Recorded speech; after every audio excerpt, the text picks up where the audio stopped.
always just tell people you just gotta soak it up.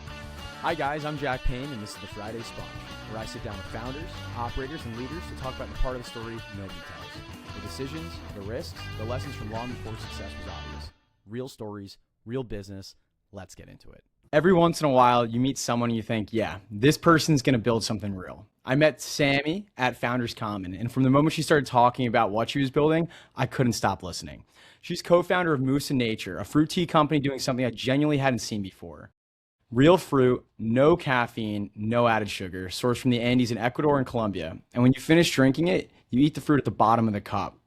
But this isn't just a product story. It's a story about three friends from Ecuador, a deep love of where they came from, and what happens when you bet on something most people told you didn't exist yet. Sammy, welcome to the Friday Sponge. Hi, Jack. Thank you so much for that great introduction. Happy to be here today. I know we've been meaning to get this on the calendar for a bit. You're a busy Yes. lady, so I appreciate you making the time. There's so many places we can go, but let's maybe just start by, and once again, full name Samantha Healer, right? But you go by Sammy. That's what your friends and family call you, right? Yes.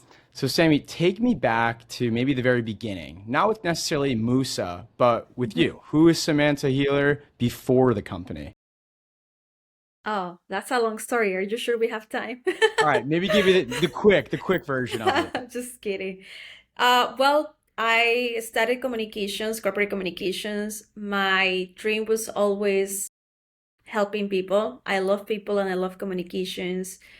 Um, and that stayed with me my whole career and my professional life. I was born and raised in Ecuador, in South America. I grew up in a beautiful farm surrounded by animals, fruits. You will walk and you step on passion fruit, lychee, because we have a variety of lychee and everything will smell like fresh grass and nature. Later, after that, in my career, I decided to go to communications because with this background, I really just love the feeling of being with people, caring, sharing on the table. And I said, I want to do that. When I grow up, I just want to help people talk to each other and take care of each other. That's nice because that's my family and those are my values. In my career, I work in the government. I work in communications in the government. I work even with the president. I work on national TV. I work also in the tech world in the US for some time between Miami and Ecuador. And in all this crazy path of my life, where from communications, it took me to different areas from the government, TV, oil. I also work in beauty and from the agency side and the tech side later on. I kept seeing a pattern of all these great people working hard, doing the best they can. But sometimes the problems I saw was more about connecting and pausing, even for myself. When I moved later on to the US, food was getting me super sick. I will be gaining weight so much. And I felt so nostalgic about the fruit that I grew up with, and then this love about people and communications that I had in my family and in my career. And if you ask me, Sam is just a person. Sammy is like my mom calls me. That I was surprised when I met you, Jack, that you called me that way. I'm a person that just cares about people. I feel like it doesn't matter where you're building as far as you care about helping others, solving a problem, and making the world a better place. It sounds cliche, but it's the truth if you really pay attention. So that's me. Essentially, I love family, friends, and creating. Yeah. And now, was anybody in your family an entrepreneur? Like, was anyone in agriculture or farming or own their own business? And no? I mean, my family owned property. Well, yes, my dad, especially, we own so much land. But I guess agriculture, I mean, it's entrepreneurship, but I see it in a different approach, probably more not so much into the business, but more into the farming part of it. Fair, fair. What I loved the most was that you came here, right? And you wanted to build here. And I know a lot of people say that well, let's say this. There's a narrative that immigrants come here and they adapt to American culture. But I think of the other way. I mean, everyone's always talked about this is the melting pot, right? So you kind of did the opposite. You came here and said, America needs to adapt to what I'm bringing. When did you realize that was actually your edge? I know you already said that just from how your body was responding to some of these things. But when did you realize this was more than I'm just going to have some fruits imported for me and maybe this could be a business? It started with getting sick and feeling nostalgia. I will go to restaurants and I will be like, why are you kicking me out so quick? I want to sit down and talk so much and be hanging out. I want to host all my friends every day if I can, because that's what we do. And when I was here, I also realized my friends with drinks will tell me, oh, this tastes so good. And I would try it and it has so much sugar. And I'm like, what? This has so much, like, we don't need, like, or this fruit, try this fruit, it's so good. But it will be like a fruit already with candy or something. And I was like, why do you eat the fruit like that? So when I was here, I started seeing from my friends' behavior, or even my own family that was already living here for a very long time, that the access to certain kind of food that I grew up with was a privilege for me that not everybody is able to access here in the US. So some of my friends will tell me, Sam, but this is great. Why are you complaining about it? I'm like, wait until you go to Ecuador. And yeah, that's how it started. Basically, trying to bring not only fruit but a lifestyle, understanding the quality of eating good ingredients, but also, as I mentioned, people are rushing all the time. The need of having something that allows me to have people in the same room sharing. We do it through food. That's how we do at home. The first thing you have early in the morning, it's fruits on the table, and we sit down and we talk and we share time.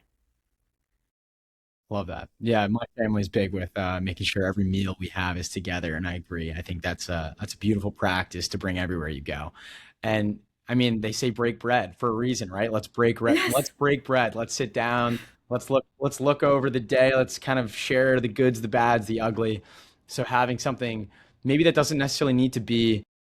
I feel like in American culture, there's everything stimulants, or if it's not a stimulant, it's a depressant, right? So let's go get drinks, let's go get coffee. It's always like coffee or let's go get a drink, right? And it's either you're overly caffeinated, you're jittering, or you're maybe not in it because you're a little bit buzzed. But your drink Yes. doesn't really do either of those. So when you first started explaining this product to people, what was the most common reaction? And was there ever a moment when the doubt from other people actually got to you? I mean, well, the first reaction from people is, what is this? Like, this is tea? I got some funny reactions. So, mushrooms? Like, no, that's ginger. Is that the Like, actual product? Is that Moosa right there? this is the product. Yes, this is the product. So people will see it and they were like, huh. And I'm talking, explaining also in my broken English. I'm like, hola, mi nombre es Samantha. My name is Samantha. Like, so excited. And then people are like, yeah, yeah. And I think I speak so fast. Like, sometimes they wouldn't understand me. And they're like, how do I do it? They will open it. But, I feel like people will have a real reaction the moment that they open Musa, they put it in the cup. They're, oh, so it's fruit. They open it. Oh, it smells like real fruit. It's like it's real fruit. They put it on a cup. Oh, and then I eat this? It's like, yes. And then having people experimenting with their own hands, like that experience, especially how it smells, because you keep it in your house and you open, in the kitchen and then you smell fruits. That doesn't happen unless it's a very good quality of fruit and highly concentrated. They will put it on the cup after this, smell it, and then add hot water, and they say, oh, and I can drink it. Yes, and then you drink it and you eat it. No way. And then the best reaction was like, no way, hesitating. But then after they have it, they were like, wow. Like their reaction with flavor for people was like the most amazing reaction for me. This is fruit from your country. This is fruit from South America. It tastes delicious. I love it. I was like, yeah, wow. But like feeling uh like people seeing this, I've never seen this. How does this work? How did this came to your mind? So that's the first reaction, and you know, seeing the product. And yes, some people made me doubt, of course, like, why don't you put it in a bottle? Why are you making it so difficult for us? I am, because I don't want you to be lazy and I don't want you to have preservatives, because for me to put this in a bottle, it needs to have additives and preservatives. And I want you to have the closest as you can to fresh fruit that you can carry in your bag, that you can take home or you can take on a trip without having to buy the whole pineapple and peeling and chopping your, like slicing or chopping the pineapple yourself, because I know you're lazy and you won't do it. So I love it. I remember the first time I tried it, I was blown away. We were at that one Founders Common event. You had a little stand set up, which, by the way, I can't wait to go to a Moosa event because from the things that I've heard from you and from other people in the Founders Common group, that I mean, the events you throw on are amazing. And I think a lot of that speaks towards the idea that people don't really get it until their other senses can kick in. We're so accustomed to audio and visual, right, as being the two primary senses, and yet there's so much to your product that maybe goes beyond that. One being the fact that when you see it, you're like, "Whoa, what is this? Is this mushrooms? yeah, What is this?" So you're already yeah, intrigued, right? You're already yeah. intrigued. Next thing you know, you put it into some hot water, you start to smell, and then you get to taste it, and you're just blown away. But as you mentioned, this is not an easy feat. I mean, to avoid preservatives, to get this to the States and really maintain the integrity of what you're trying to give to the world is hard, right? So maybe let's talk about that hard part. So you're sourcing from Ecuador and Colombia. Colombian, yes. You're drying the fruit, certifying the product, and then you've somehow built a supply chain across multiple countries. So, oh my God, that's a lot, right? That's a lot. Coming from a background, maybe being communications, you've been in all these different worlds, but supply chain, I mean, what a beast there. Can you maybe Yes, tell me yes. about that process and share with me maybe even a time that that system almost broke? Because I can imagine it's pretty hard working cross border, even if you have family there. Even if you have family or friends, when you're doing this, one each product is different. So you have the policies from your own country, you have the volumes, you have the regulations, especially if you come from South America, we're highly regulated. If we're sending the wrong things, if you know what I mean, some white stuff here. So we get very well regulated, that it's very hard. Actually, that's one of the hardest things in our business is the supply chain of that part of component, because it's a lot of forecasting. You have to be able to forecast properly. You have to be able to understand the right timings for drying the fruit, having the right production, working with the team in this kind of forecasting from the production aspect of it to bring it to the storage, and making sure you also do the right forecasting to have it here in our storages in Miami or in New York. It's an interesting process, especially when you're working with two different countries and when you're working with different fruits. We have failed, we have lost a lot of money, we have made a lot of money, that's part of it. But I feel like the most important part has been checking our numbers and understanding what process can we do better, especially on the forecasting part, which is okay. We have to plan ahead for these and these, also the volumes. Something also very interesting about it is understanding the tariff and the changes. That's not my background at all. My background has been always like communications or tech, but not supply chain. So understanding the policies of customs, sometimes one time they had our product for like 2 months. And I was like, what if something goes, because someone, it wasn't, we didn't bring the full container. So it was a part of the container that in Spanish, I don't know, in English, we call consolidado. So basically, if someone in that shipment didn't pass the FDA or something, we were on hold. Okay, and then we were on hold because of other brands, and it was our first export ever in history. And I tell them, okay, but what happens if these guys are wrong or they find something wrong in our product? Because it's not like the product is bad. Sometimes it's just something as little as the wording is wrong here. After checking all the regulations, this we didn't like, or it could be very random sometimes. Sometimes, of course, they have to follow the rules, but they can get very specific. And what happens is they burn everything. So you lose all your investment. So it's a high risk business, and learning that and playing with that risk. Every time we have a shipment, I'm like having a mini heart attack until later I know we're good to go and it's already in our storages safe. So yes, it's a challenging thing for sure. Yeah. And for people like me who maybe don't understand how it gets from there to here, most of us just go to a store, buy a product off a shelf, and have no idea what it took to get there. Could you maybe walk me through what it actually takes to get one bag of Musa from a farm in Ecuador to someone's hand in New York? Of course. And that's a lovely question, actually. Jack, thanks for asking that. Let's start first with the fact that we do our packaging. In order to manufacture the packaging so you get transparency, which is what we want to give you, it took us up to a year to get this bag in this material where you can see the product, specifically because we don't have the technology in South America to develop this kind of packaging. So it took us a lot of time just to give our customers transparency, which is I want them to be able to see the fruits. So that's the packaging part. Our boxes are in sugarcane. That also takes a lot of processing, production, forecasting as well, and planning ahead very well. Now, talking about the process of getting all these fruits to people here in New York City and in all the US, it's basically it takes a lot of farmers and hardworking people. We specifically hire people that are into challenging situations in their life. Let me give you an example. The basic salary in my country is around $400. That's what a person, that's the basic salary. So I'm telling you that someone needs, should be living with $400 to pay their food, like the cost of living, basically, So creating jobs over there was something very important for me in South America. So the first thing we do, we hire people that are low income, that are looking for jobs, that are in rehab. We work with a group of women that had families with cancer also. So we try to select people that really need the jobs besides the people that we already have in our facilities. We work with different farmers. So all these farmers specialize in Colombia with pineapples. We get the best pineapples from this area in Colombia. These farmers specialize in passion fruit. We get these.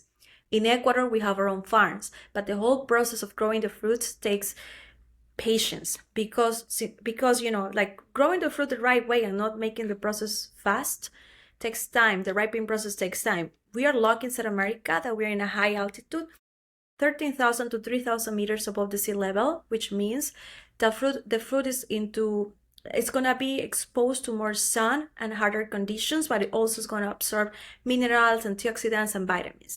The fruit takes longer into the ripening process, but we have just 2 seasons all year long, and the sun is almost 12 hours regularly coming, so they consistently grow. Once we get those fruits from the different farmers or own farms in Ecuador, we bring the fruits, fresh fruits. Think about like a big pineapple, a big passion fruits, all in our store, in our facilities. We hand select them, we peel them carefully. This is all handmade by all these people that we're hiring to work with us, and then it's taken to the ovens. Of course, we have, and the ovens, there is our industrial ovens, where we use certain temperature and technique to make sure the drying process allows us to have a product that has 12 months shelf life, which is very important because we're not adding anything to the product. Once we take all this product already sliced and dried, we manually put the blends together that will have already been weighed and divided according. So for example, you're always going to find certain pieces of oranges or pineapple that are mostly exactly, they are hand sliced, so they are not perfect, but they have the same weight and the same blend, so you get the same quality. Because people ask me, but I can just go and try fruit at home. I'm like, no, because you're not making the blend I'm making, so you get the perfect blend. If I put a little bit more of a hibiscus, your product's gonna be sour. So it's like, it's not only having fruits, it's the craft or blending the fruits and choosing the right fruits. We want to make sure that the fruits have the right color, that are ready for your use. When you are here and you're having it, you say, oh my God, this tastes so good. So once it goes through the machines, it's already dried. We, of course, have the process of desealing and putting them in the boxes and then we have the product ready and it's shipped in this presentation, and we finish the packaging part here, which is the boxes that we also have for 6 units. And from there, the storages in Florida and New York, they are shipped nationwide. You made such a good point before, which is people are always like, I can do this myself. Why would I pay you? And the funny thing is, I think about when I go to a restaurant, right? I can go to a restaurant and I can get let's say it's a Michelin level, right? Top level, great quality, great chef, great craftsmanship. I can get myself spaghetti and bolognese, at that restaurant. I can also make that at home. Is it the same level? Absolutely not, right? Because it takes time to build a craft and really be able to understand what it takes to get good flavor. My bolognese doesn't taste like a Michelin star restaurant. My chicken at home, I'll tell you now, it was always dry and not with enough flavor. So there's a lot of Exactly. time that you have to put into getting this down. And it's not to say someone can't, but to your point, it takes time. And the whole idea here is convenience, as you made clear from the beginning. The packaging, being able to just whip it out whenever you need to, whether it's on the fly going to work, just like with a tea bag, or Yes. even just you need a quick hit of some fruits and veggies, which is something that you said to me early on too, which is, look, the most average Americans do not eat nearly as much fruit as they should. And you could argue fruit is probably one of those foods out there that are super easy.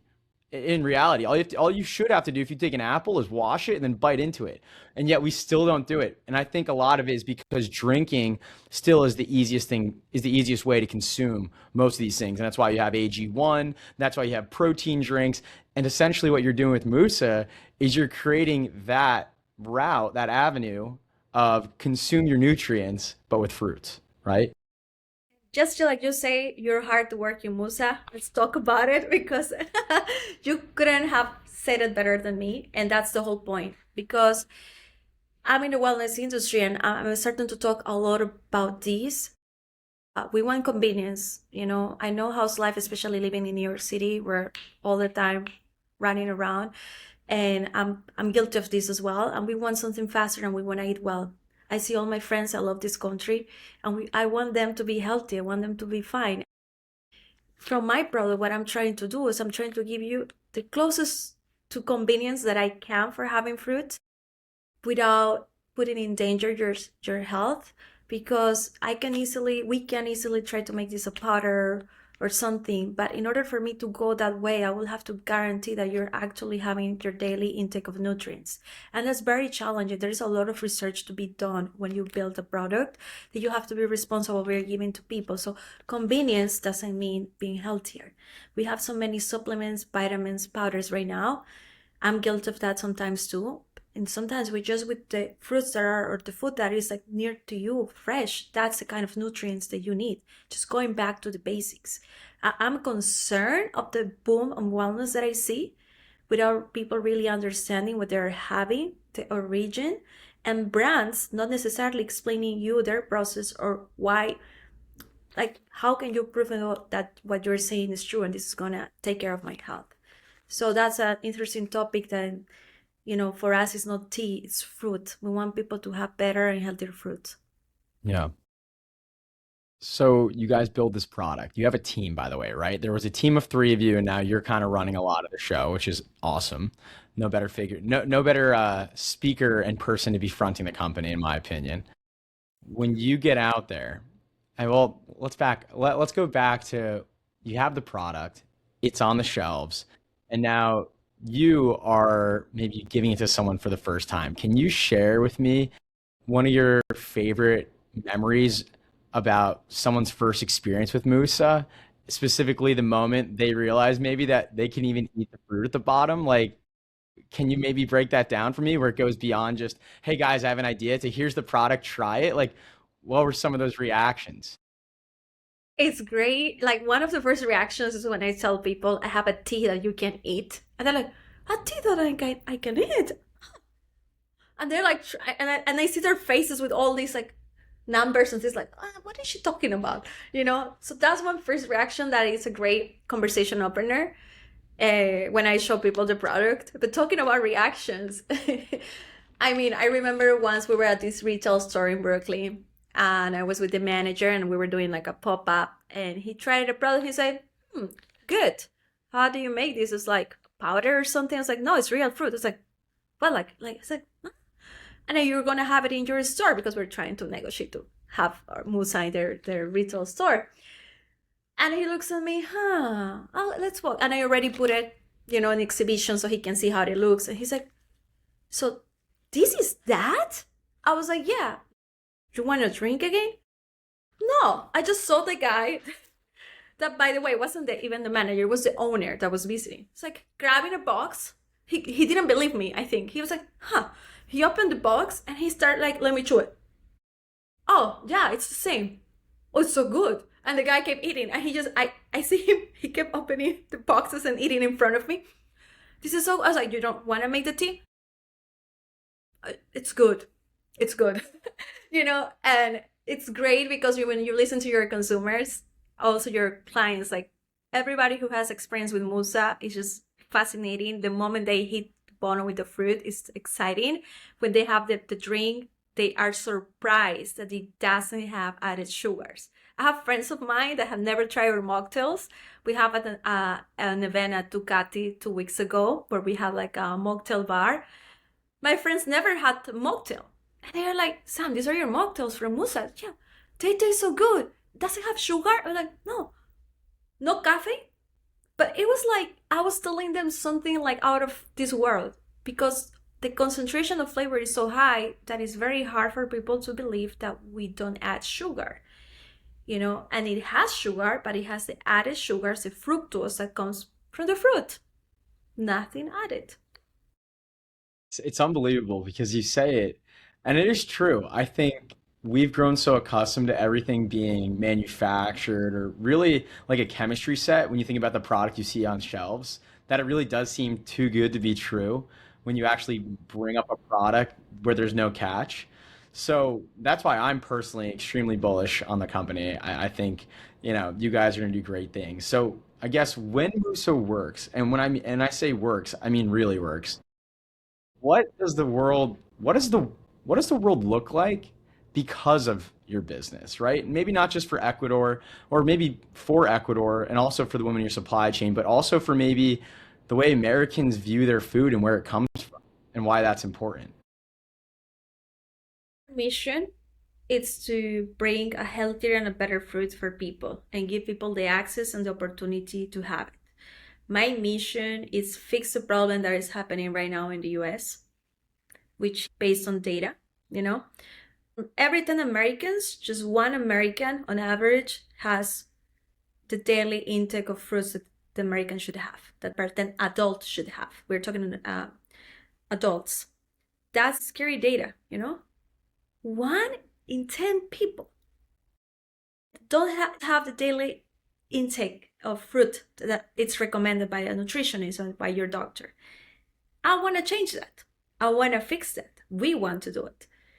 I believe part of that is so many things are broken in the system where wellness is associated with a trend or being well means a brand or having something or going somewhere. Wellness is a lifestyle. Wellness is what you eat. Wellness is how you see the world. It's a stopping. When you walk in the farms in Ecuador, you stop and you just grab the fruit and you taste and it tastes so good, it doesn't need anything. That's wellness. My concern is here, I don't know if besides the time for people to have fruit, because I know how life is here, also I'm concerned about what brands are selling and how wellness is being perceived. Through fruit, I want to give here in the US better fruits, but also remind people about a good lifestyle. I want people to feel like they went with me in the farm. I want them to sit down and smell the fruits like when they're doing it when they open these.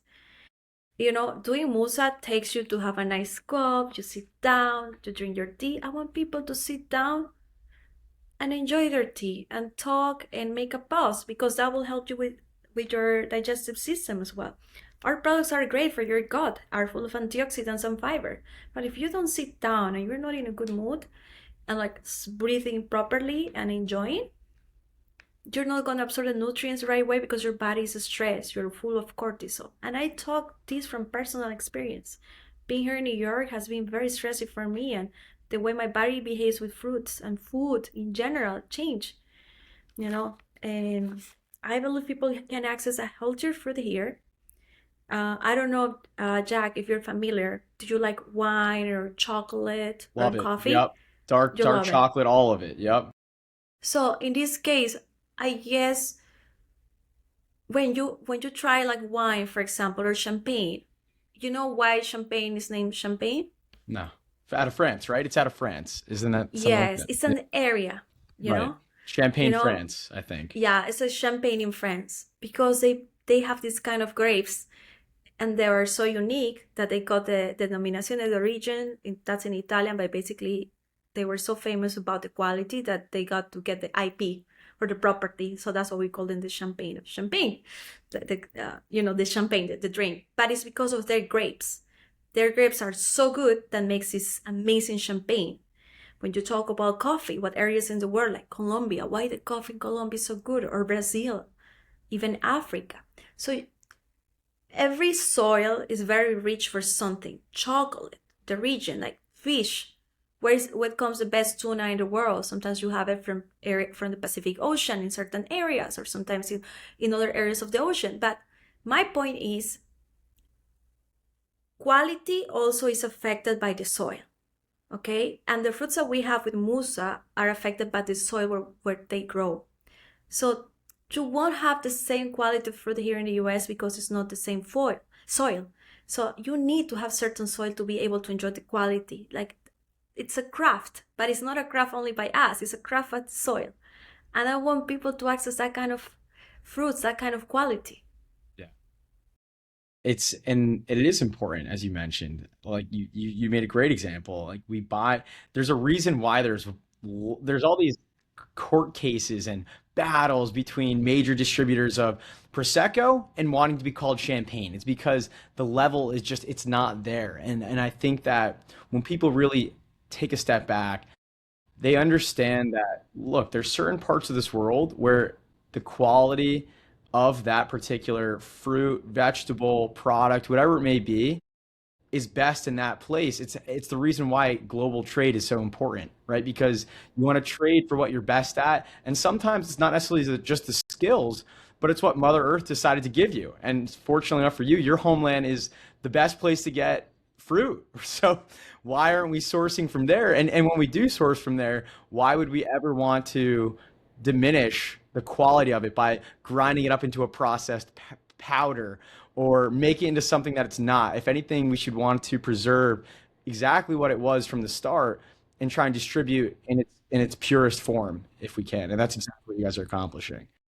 But at the same time, it's not cheap and it's not easy. So I wanted to maybe spin the conversation to focus a little bit more on the business side of building a consumer product company, like we've been talking about here. A lot of founders that I've spoken with are tech founders.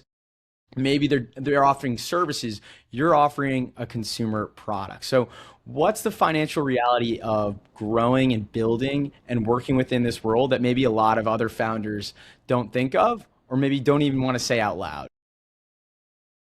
It's challenging. You're going to fail. You're going to question a lot. You want to give up most of the time. And then you just gotta remember why you started this. And that's the only drive that is going to keep you doing it. It's not easy. You see this product, you see me going to events, you see social media, and you see the outside of it, but you don't see the everyday hustling that this implies from your personal life. You have to sacrifice time with the people you love, time with your friends, family, going out, because you're focused in the business, on building a business that requires consistency and hard work. You know, people start the entrepreneurship journey thinking they're gonna not fail, and we fail a lot. It's just how we manage that failure. How you learn when to pivot and how to do it. I feel like the best thing I have learned through entrepreneurship that I can apply it through my personal life is the obstacle is the way. Like, this book about stoicism, sometimes you see a problem, and then that problem you need to approach it different. Maybe, oh, this is telling me maybe I need to pivot this way or have this different approach. But sometimes we get very frustrated, and then we think, oh, we are bad. We cannot do it. That's not right. We have made money, we have lost money. I will say always start with your minimum viable product and test. Sometimes you can have a great idea. I love my idea. Of course, it's my idea. But that doesn't mean everybody's going to love it.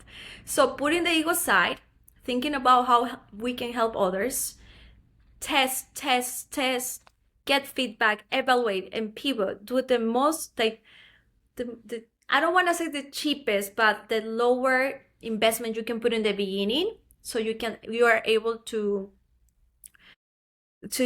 reinvest and cut your losses in case you were losing money or something is not moving forward. And that's it. Just learning from the challenges and being able to pivot as you should, financially speaking, Cash flow is very important. Make sure you have good cash flow. Don't jump, but make sure you have a backup that you are able to predict and you're able to confront certain risk and you're gonna lose money, but you're gonna make more if you're consistent.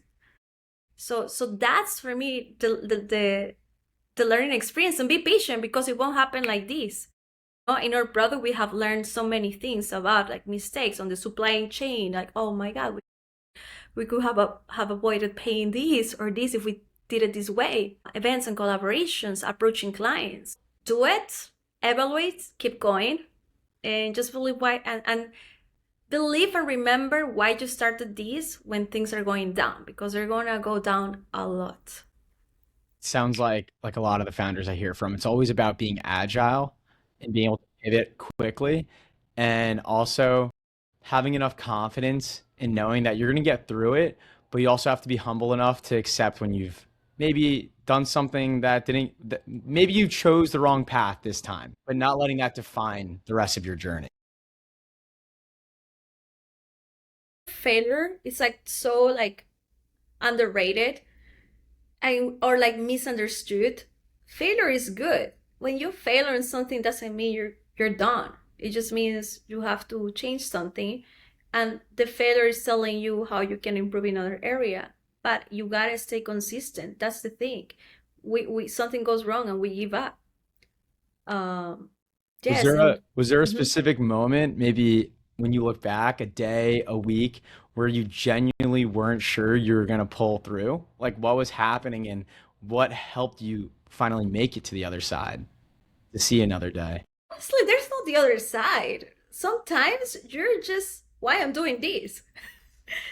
And let me just to be realistic, like people will tell you, no, no, it's not like that, because you can be different stages of your business. There is always a trade-off of your time, of your life, decisions you could have made, and sometimes it makes you question.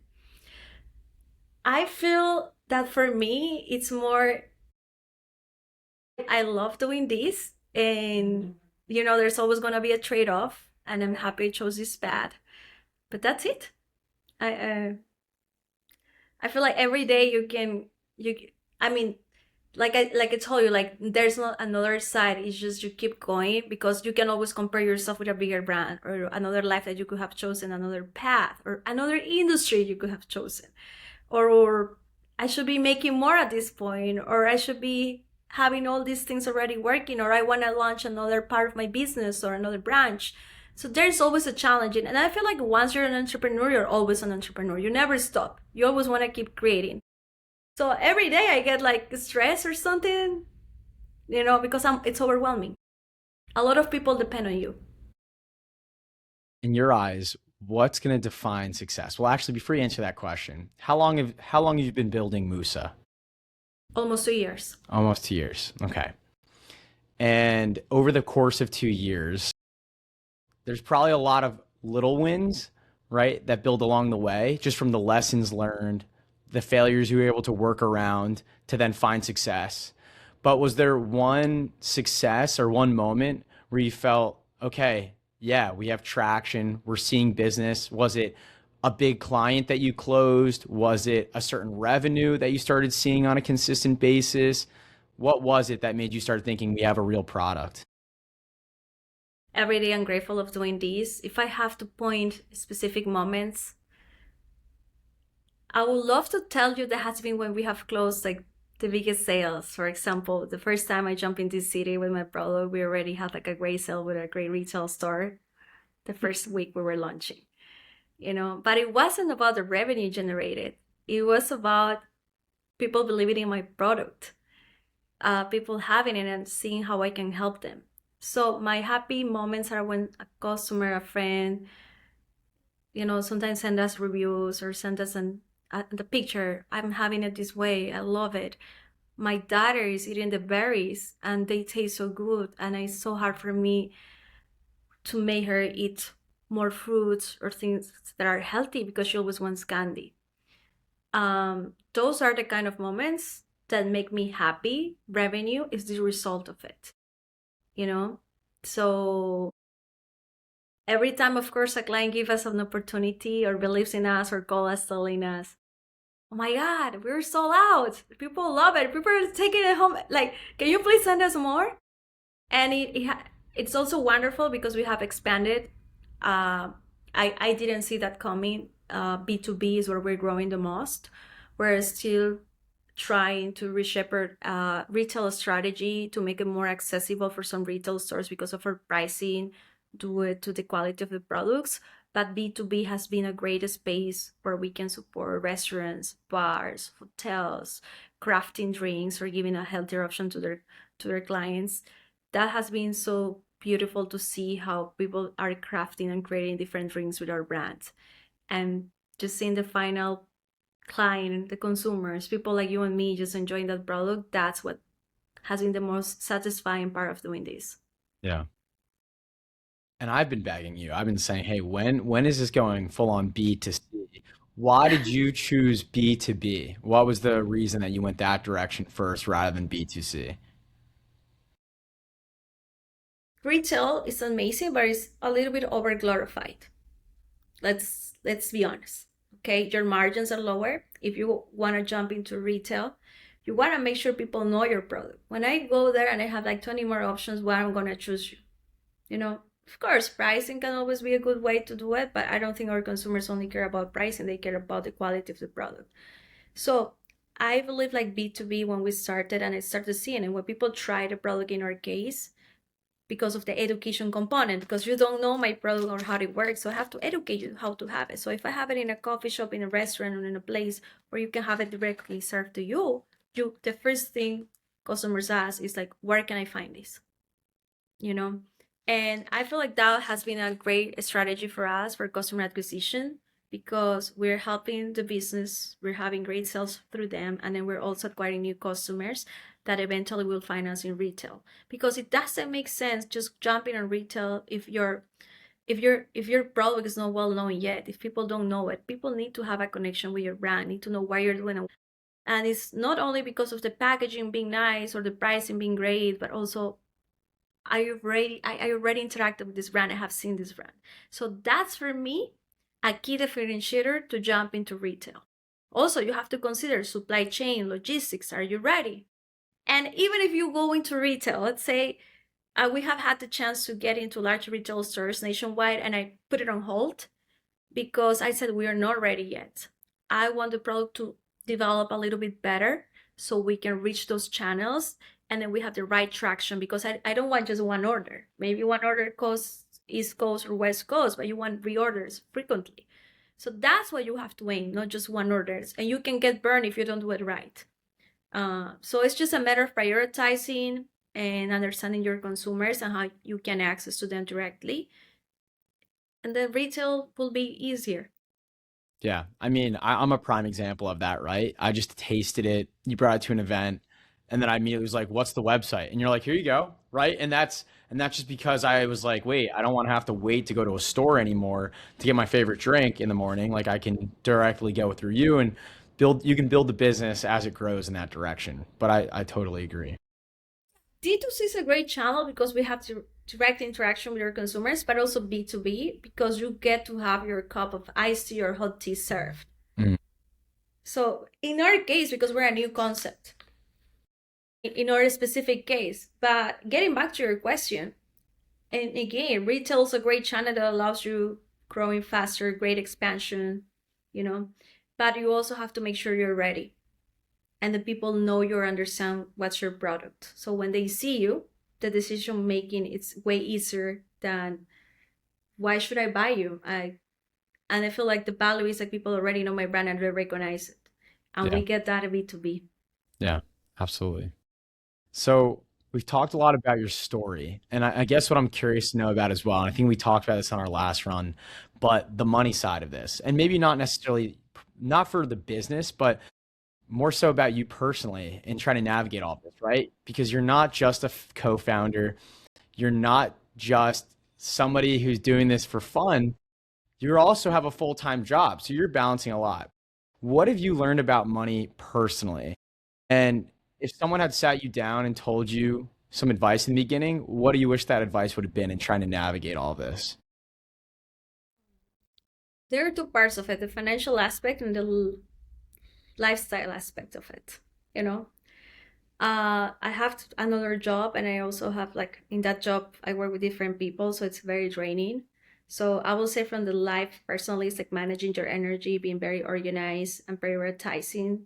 Being organized is very important on a daily basis so you don't get burnout. That has happened to me frequently because I'm so busy and stressed all the time. But I don't want to say stress, running around, because I do love what I do, but it can cause stress if you're all the time like this. Financially, I'll say grow slowly, don't go crazy. I believe always less is more. You start from here and you scale little by little, little by little, little by little. Some people love doing this. I respect that approach, also can work for some. I believe in doing it one step at a time. So you test, change, moving forward always. I'm not saying standing here and not moving. In my case, will be like, financially speaking, just make sure you have cash flow.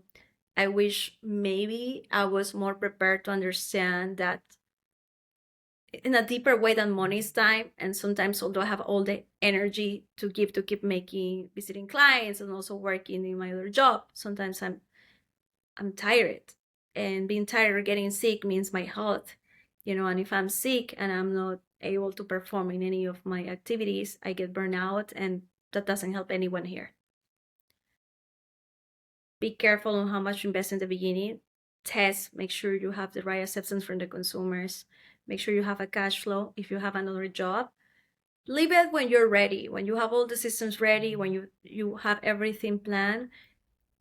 You're gonna have to work so many more extra hours in your life, and nobody's gonna be there to give you a hug because some people are gonna call you crazy.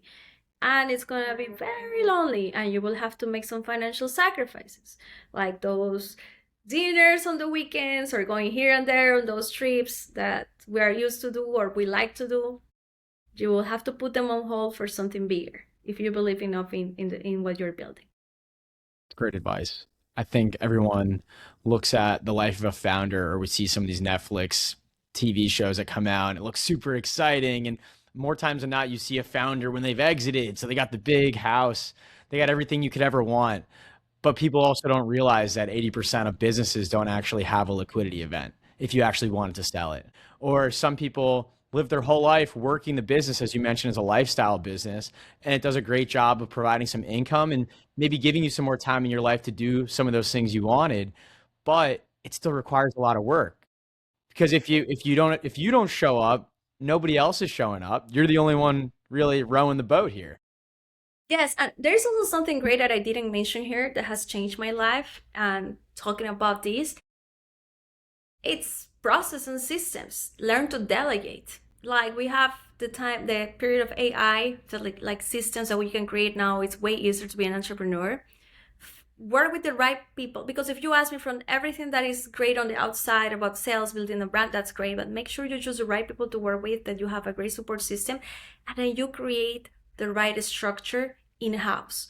Now, like I mentioned, with AI and technology, we can create so many systems, we can analyze so much information, because sometimes also being an entrepreneur has a lot of operative work until you are big enough, but you have to be wise where to invest and hire people to help you, or get an AI assistant to help you. There are so many tools out there right now for us that can make our lives easier. So you focus on the right things. I have heard so many founders and friends, and we talk about this. We're always doing everything. That's great. That's part of the life. But there are things that we can delegate and systems that we can create to make our lives more like easier. Yeah. And I think getting out of your own way allows you to create that structure so that you can get your time and energy focused on the thing that's really going to move the business, Yes. rather than putting our time and efforts towards something that'll help the business, but maybe not move it forward. Yes. Like, Perfect. revenue wise, what I need to be. Sales is important. Where I'm showing up enough for sales because I got busy checking this part of the operations or responding in all these 20,000 emails that I have on my inbox. Because it makes us You feel know? busy, right? It makes us feel Yeah. productive, but when you actually see how far you've gotten after you finish those actions or commit to that time, you're like, wait, I didn't succeed with anything today. So Yeah. yeah, you have to reassess. So I got one more question for you. All right. Just kind of wrap this up because this conversation's been awesome. Thank you. The version of Likewise. you, if the version of you that just landed in America for the first time, right, before any of this existed, could see what you've built today, what do you think Sammy from 2 years ago would think or say about what you're doing? Life is crazy. Like, it will just remind me that you have a plan, but if you trust the process, you can go anywhere. And, it will remind me to be patient and learn to see the big picture too. Like, I don't know, like so many things. Like, I knew I could have done it, but maybe I never thought about having a fruit business, you know, never thought about being an entrepreneur. Never me, an entrepreneur. No, no, no. I was in communications. So just trust the process, the journey, remain loyal to yourself. And I will say, okay, you remain loyal to yourself. Wow. I would have never thought you were going to be living in New York City doing this. Never. Do you think Sammy 2 years ago would be really proud of the woman you've become? Ah, of course. Sorry, Mrs. Spar, of course. Super proud and also proud of the version of me that followed my dreams and believed in me because that's like the integrity with yourself.